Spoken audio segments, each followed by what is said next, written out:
All right, so this is show number 26. 30, yeah. Yeah, 26. 49. Yeah, we passed our quarter, did. whatever, the 25th, and now we're in the 26th. Thank you. If you like the show, please click subscribe. If you go down in the links in the description, you'll see the links to the different articles. Also, you can follow us on Facebook and Twitter. We do have pages there, so you're welcome to follow us. I'll have that in the links as well. So if you want to follow us on those and keep up with when we release new clips and that, and when stuff gets done and what we're doing, you can follow us there as well. All right, we're going to get into the show. Okay. Got some news stories. I picked some funny ones. My son Elijah is in the studio with us today, so if you hear him laughing or... How old is Elijah again? Elijah is 7 years old. 6'7". 6 foot. He wouldn't even, 6'7". Elijah's huge. He's this tall. Doesn't look a day over 50. Yeah.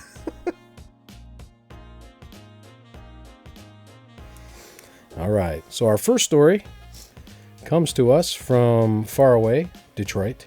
Oh, and right down the road. such a road. Practically. And I read this, and I wasn't looking for any odd news. This I actually read in the real newspaper, and it cracked me up. So there we go. A foolhardy motorist in Detroit is in hot water with the law after he channeled his inner action hero and jumped over a drawbridge in his car. According to a local media report, the jaw-dropping incident occurred on Wednesday morning when the unnamed man was cruising along a bridge that spans the Rouge River. At the moment he arrived, the bridge began raising, which under normal circumstances would be a cue for him to stop. The driver, however, had a rather ill-conceived alternative approach and opted to floor it towards the growing opening. Wow. Drawbridge operator Andre Locke, who watched the wild scene unfold, recalled that, quote, "I looked. I said, no, he ain't." Wow. His disbelief quickly giving way to the realization that the man was indeed trying to jump He the was bridge. gonna Dukes of Hazzard it. He was Dukes of Hazzarding it. There was no footage, unfortunately. I'll be honest with you, man. That takes guts. Yeah, and a total lack of and regard some for the vehicle. Stupidity, too. Yeah. Because if you miss... Who hasn't wanted to do that, though? Oh, gosh, every time. Everybody wants to dreams of doing that one. Yeah, because it's something out of a movie. Yeah. I would love to do it. Bo and Luke, if they can do it, I could do it. Yeah. I'd want to control Bo and Luke. Oh, man. Going back to the Dukes of Hazzard. Bo and Luke. The Dukes of Hazzard. That's right. And Boss Hogg. And remember Uncle Jesse? Uncle Jesse. My middle name, Roscoe. Yep. Yep. Roscoe P. Coltrane. Goo, goo, goo. Yep. Yep. Heard that quite a bit in school. You don't hear it much anymore because the younger generation don't even know who that is. And then Cooter. Cooter. Yeah. That's a great Southern Enos. nickname. Enos. Yep. Good. There was a bunch of nicknames. Cletus. Dude, I'm starting to remember all of them now. I don't remember Cletus. Cletus was a little heavier. He had the round. He had a different hat. He was as bumbling as Roscoe, but Roscoe was funniest by far. Oh yeah. His little dog. Remember the dog's name? Yes, Flash. Flash. Come here, Flash. It's like it's the sleepiest dog ever. The dog it was the slowest dog ever, Elijah, and they named him Flash. That's right. Just like a Disney movie not too long ago. Sort of did the same thing, Zootopia. I have not seen that. Well, there's a sloth in that named Flash. I wonder if it was a ripoff. I wonder if it was a blatant ripoff. I'm now going to say it is, even though I never connected it. Yep. Ripoff. All right. Spoiler alert. All right. On to the Oreos. I want to try this. Yeah, thank you. That was the applause, Elijah. You can't hear it, but that was the applause.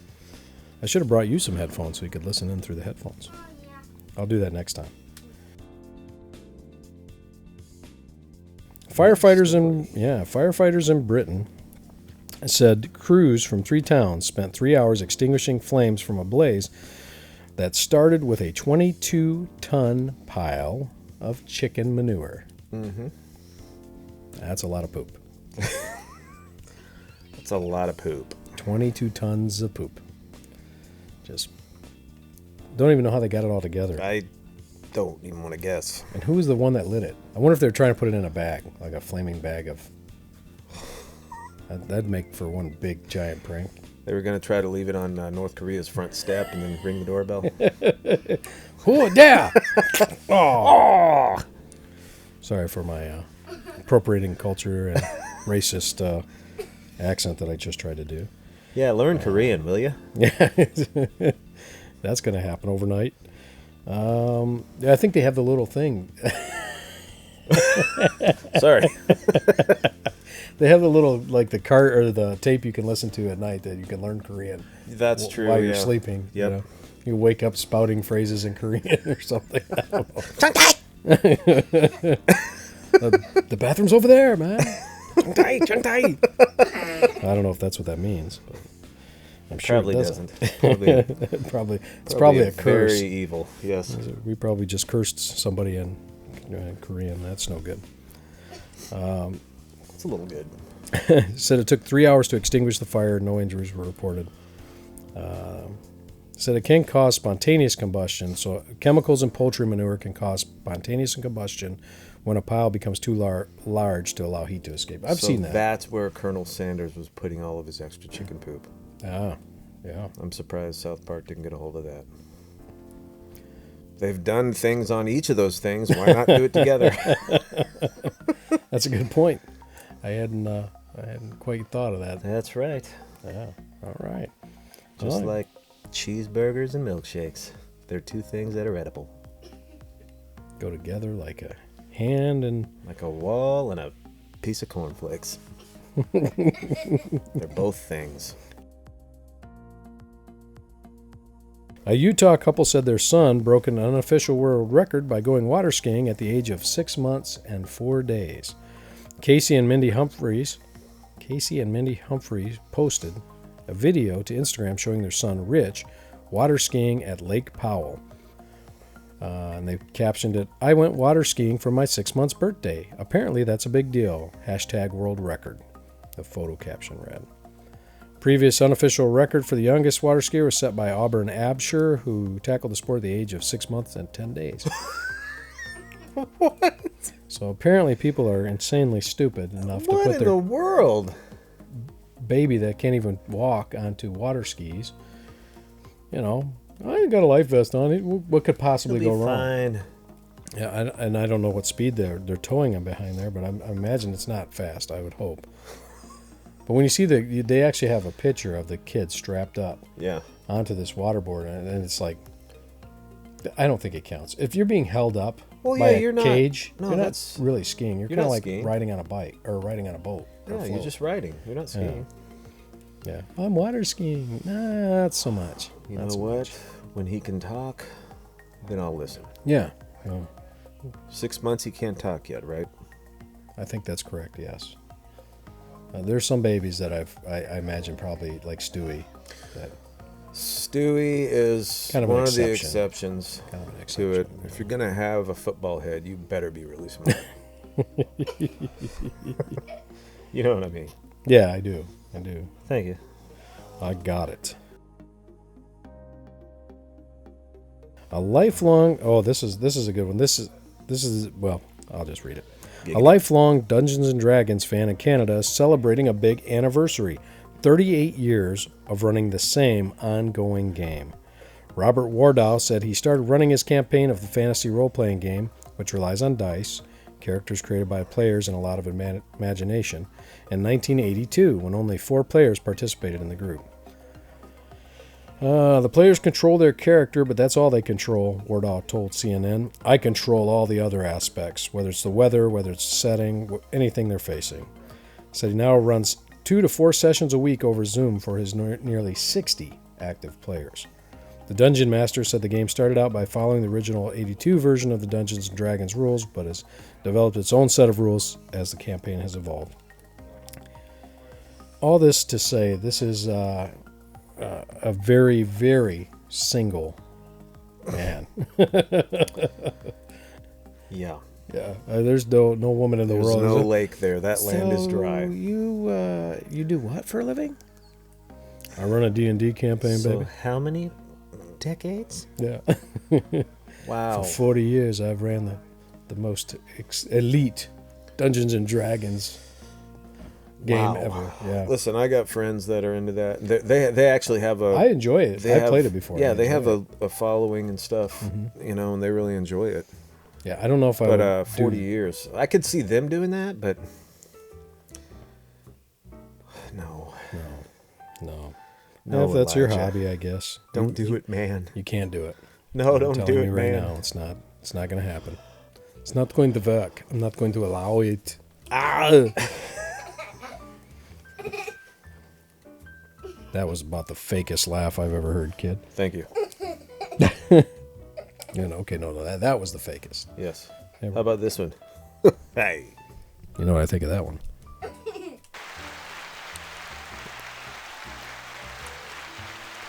All right.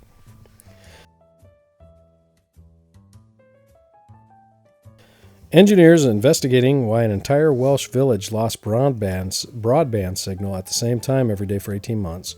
They said they finally identified the source, an elderly resident's old TV set. That's great. OpenReach, the firm that maintains telephone broadband internet for Britain, said engineers visited the village of Aberowson after nearly all of the settlement's 400 residents reported losing broadband signal for 18 months every day at exactly 7 a.m. Yep. The investigators set out to determine whether electrical interference was to blame. And, quote, we walked up and down the village in the torrential rain at 6 a.m. to see if we could find electrical noise to support our theory. And at 7 a.m., like clockwork, it happened. Our device picked up a large burst of electrical interference, engineer Michael Jones said. Jones said the team traced the interference to a home where they discovered the origin, an elderly resident's old TV set. And the person that lived there turned it off. They decided not to use that is TV anymore. Very interesting. I just want to know what the TV was I doing think to send they were- electrical interference I think back it was to the opening line. up a wormhole. It could have been transporting to another world. That's right. Maybe John Malkovich Maybe. climbing through the door. Do you remember that movie? I saw a guy that looked a lot like a human version of Cookie Monster the other day. So I'm just saying. They're out there. It might have been Cookie Monster. Was he could wearing have a been. hat and sunglasses? No sunglasses. Oh, okay. That's what made me look. His eyes were like. He had a cookie in his mouth. And He looks over here. It's like. all over the floor. Cookies just going all over. Yeah, trailing he cookie never crumbs. actually eats them. Yeah, But man, does he? He just bathes in them he basically. loves this smear cookie all over. Cookies. Cookie monster. Cookie. I eat cookie. That's enough.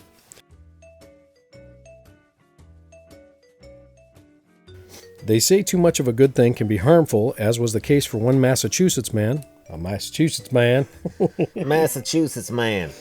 whose love of black licorice ultimately cost him his life. In a case recently reported and detailed in the New England Journal of Medicine, doctors revealed that a 54-year-old Massachusetts construction worker overdosed on black licorice, essentially. The candy contains, and I'm going to butcher this, glyceric acid, which caused the man's potassium levels to plummet. Dangerously low levels of potassium can lead to abnormal heart rhythms, high blood pressure, and in some cases, congestive heart failure. I always have a banana in the chamber. Yeah, Potassium. yeah. I actually always did bring some to work when I worked early, long days. Yeah, why not? Yeah, I like bananas. I don't eat near enough of them, but You like please kumquats? stop doing that. Thank you. Kumquats? You like those? I do like kumquats. Okay. Not really. I've never had one. I don't even think I have either. You like kiwi though? I do like kiwi. I like kiwi a lot. I like that it I do some. enjoy. It reminds me of strawberry, so I like it. It's got Mango. that flavor. Mango's good. Mango's good. I like mango mixed with stuff though. I don't like it by itself. By itself, it's kind of weird. I don't like the Chris Kattan mango. No. Not a big fan of mango. You cannot have it in mango. No mango. No. I can't remember No, how no, he no. would do that. He had the funniest little laugh. Yeah. What was that, Corky Romano or whatever? Oh yeah, He was in that yeah. movie, and the one he went up, he was in disguise as a Girl Scout. Hey, you wanna buy some cookies? Yeah, he was like he had this smile just like frozen on his Yeah. face. That was funny. Oh, he's a weirdo.